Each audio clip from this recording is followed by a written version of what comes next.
अस्सलाम वालेकुम। Welcome back to my channel. आज आपके साथ मैं शेयर कर रही हूँ सबकी favourite Alia cut kurti cutting and stitching. So without any delay let's start. इस कुर्ती के लिए हमने 3.75 मीटर ये फैब्रिक लिया हुआ है, जिसके हमने 3 पार्ट कर लिए हैं। यहाँ मैं ये फ्लोरल प्रिंट वाला मसलिन फैब्रिक यूज़ कर रही हूँ। आप अपने पसंद का कोई भी फैब्रिक यूज़ कर सकते हैं। 3.75 मीटर कपड़े में हमने 1.5 मीटर कपड़ा टॉप पार्ट के लिए और स्लीव्स के लिए अलग कर लिया है, और बाकी के बचे हुए कपड़े का जो 2.5 मीटर से भी ज़्यादा है उसके लिए हम इसके नीचे का घेर बनाएंगे कुर्ती का। यहाँ मैं एक लेस यूज़ कर रही हूँ जो कि हम चोली और घेर के जॉइनिंग पर यूज़ करेंगे, क्योंकि हम यहाँ आलिया कट कुर्ती बना रहे हैं जिसमें हम ये डिज़ाइन पैटर्न और स्लीव्स में और नेक्स में यूज़ करेंगे। आलिया कट कुर्ती में सबसे पहले हम टॉप के पार्ट को तैयार करेंगे।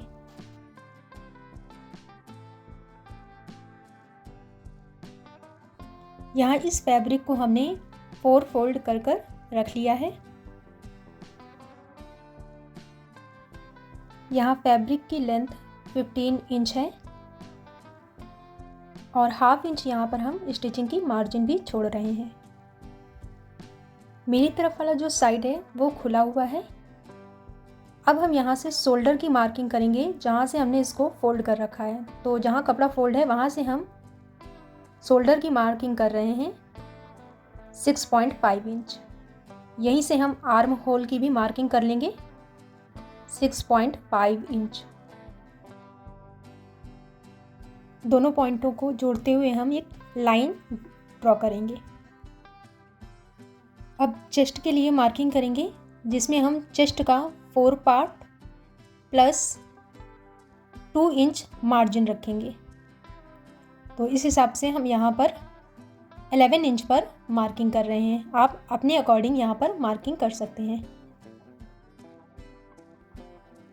अब कमर की मार्किंग करेंगे, जिसके लिए हम कमर की साइज़ का 4th part plus 2 inch margin रखेंगे। तो यहाँ मैं अपने अकॉर्डिंग 10 इंच ले रही हूँ, 8 इंच स्टिचिंग के लिए और 2 इंच हम मार्जिन ले रहे हैं।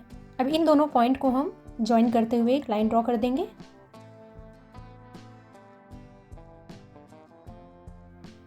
कमर से आधा इंच ऊपर हम एक मार्क लगाएंगे और इस तरह से थोड़ा सा गुलाई करते हुए निशान लगा लेंगे। अब शोल्डर से आर्म होल का 1/2 इंच पर मार्क लगाएंगे और आर्म होल का इस तरह से शेप बना देंगे।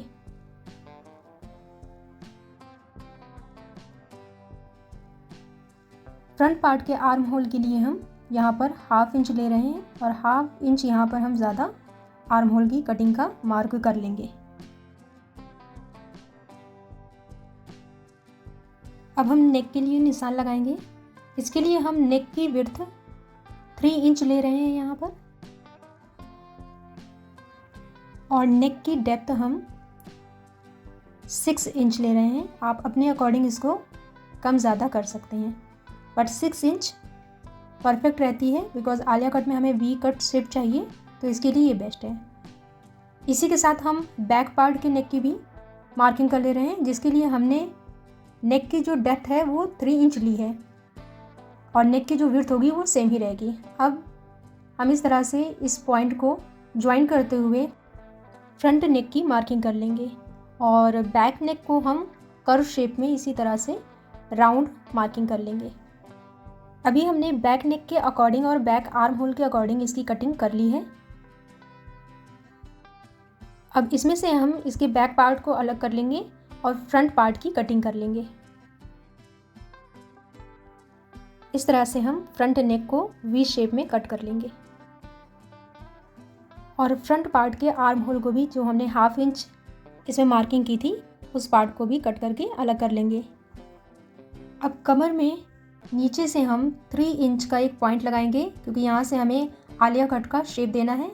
इस तरह से इन पॉइंट को हम ज्वाइन कर लेंगे और इस तरह से कटिंग लगा लेंगे। इस तरह से हमने कुर्ती का टॉप का फ्रंट पार्ट कट कर लिया है। अब हम स्लीव्स की कटिंग करेंगे, जिसकी चौड़ाई हमने 10 इंच रखी है और लंबाई हमने यहाँ पर 21 इंच ली है, क्योंकि हम इसे फुल स्लीव बना रहे हैं। फैब्रिक को हमने 4 फोल्ड करके रखा हुआ है। खुले हुए पार्ट की तरफ से हम 3 इंच पर मार्किंग करेंगे और यहाँ पर इस तरह से एक शेप को मार्क कर लेंगे। स्लीव्स की बॉटम हम यहाँ पर 7 इंच ले रहे हैं, 7 इंच पर इसको मार्क कर रहे हैं और इन दोनों पॉइंट को ज्वाइन करते हुए एक लाइन ड्रॉ कर लेंगे।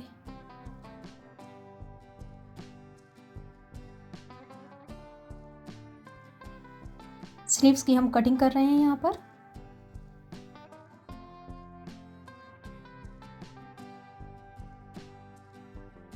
इसके बीचों बीच पॉइंट पर इस तरह से हम एक छोटा सा कट लगा लेंगे। अब हम कुर्ते के घेर की कटिंग करेंगे, जिसके लिए मैंने 2 पीस में फैब्रिक ले लिया है। यहाँ देखिए हमने इसके 2 पार्ट लिए हैं। फ्रंट और बैक पार्ट के घेर के लिए यहाँ पर हमने फैब्रिक ले रखा है और यहाँ पर ध्यान रखना है कि हमें फ्रंट पार्ट को बैक पार्ट से थोड़ा ज़्यादा रखना है। ये हमें इसकी लेंथ कितनी रखनी है, जितनी आपने टॉप पे जो चोली बनाई थी उसमें फ्रंट पार्ट पे आपने नीचे से कमर से जितनी कटिंग की थी, उतना ही आपको फ्रंट पार्ट के नीचे घेर को भी ज़्यादा फैब्रिक लेना है। तो हमने 3 इंच पर कटिंग की थी, इसीलिए हम फ्रंट पार्ट के फैब्रिक को यहाँ पर 3 इंच ज़्यादा ले रहे हैं। घेर बनाने के लिए हमने फैब्रिक की चौड़ाई लगभग 51 इंच ले रखी है। इसे आप अपने अकॉर्डिंग जितना आपको घेर बनाना है आप उतनी ही चौड़ाई ले सकते हैं। यहाँ हम बैक पार्ट वाले फैब्रिक को हटा रहे हैं, क्योंकि हमें फ्रंट पार्ट के फैब्रिक पर वी शेप में कटिंग लगानी है, जो कि हमें ऊपर वाले पार्ट से जोड़ने के लिए बनाना होगा। यहाँ इसे हम डबल फोल्ड कर रहे हैं फैब्रिक को। ओपन वाले पार्ट की तरफ से हम 3 इंच पर मार्किंग कर लेंगे और इस मार्किंग से हमें यहाँ तक लाइन ड्रॉ करनी है।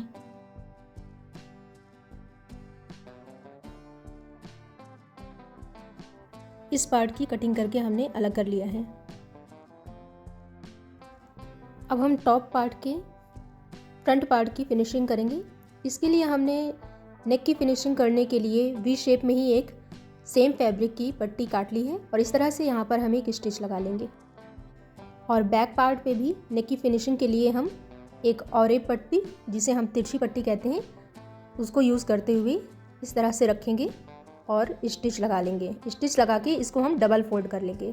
देखिए इस तरह से हमने इसकी फिनिशिंग कर ली है डबल फोल्ड करके फ्रंट और बैक पार्ट की।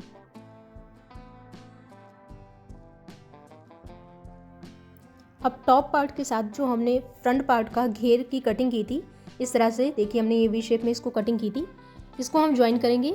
बट इसमें हम क्या करेंगे, चुन डालेंगे। तो चुन डालने के लिए आप इसमें प्लेटें भी डाल सकते हैं या फिर आप इसमें एक थ्रेड के साथ स्टिचिंग कर सकते हैं और फिर उसके एक थ्रेड को पकड़कर, जो लंबा वाला थ्रेड होता है उसे पकड़कर आप जब उसको खींचेंगे तो इसमें हल्की हल्की चुन पड़ने लगेगी और आपको जितनी भी चुन डालनी है आप उतनी चुन डाल सकते हैं।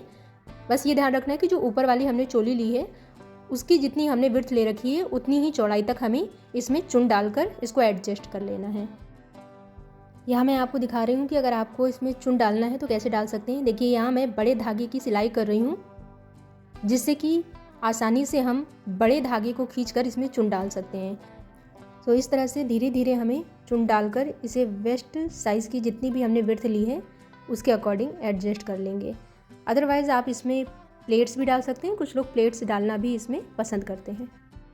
यहाँ हमने घेर को एडजस्ट कर लिया है और इस तरह से अब हम टॉप पार्ट को इस पर पलट कर रखेंगे और एक स्टिच लगा देंगे।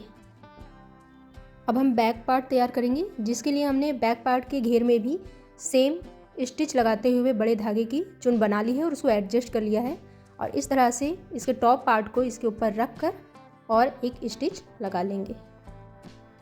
यहाँ हमने फ्रंट और बैक पार्ट को शोल्डर से स्टिच लगा के ज्वाइन कर लिया है और यहाँ साथ ही हम इसकी स्लीव्स को भी स्टिच लगा के ज्वाइन कर ले रहे हैं।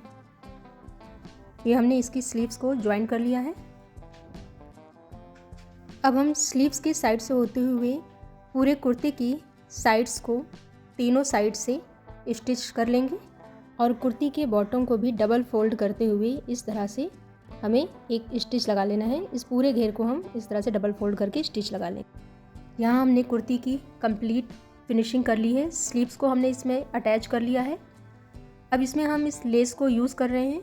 लेस को हम इस तरह से नेक पर स्टिच करेंगे और टॉप और घेर के ज्वाइनिंग लाइन पर इस तरह से लेस को रखते हुए स्टिच लगा लेंगे। स्लीव्स में भी हम इस लेस को यूज़ कर रहे हैं। लगभग 2 इंच का मार्जिन छोड़ते हुए हमने यहाँ लेस को स्टिच कर लिया है। And this is the final look. Please comment में बताना मत भूलिएगा कि आपको ये फ्लोरल आलिया कट कुर्ती कैसी लगी। एंड मेरे चैनल पे फर्स्ट टाइम है तो चैनल को सब्सक्राइब करना मत भूलिएगा। Thanks for watching.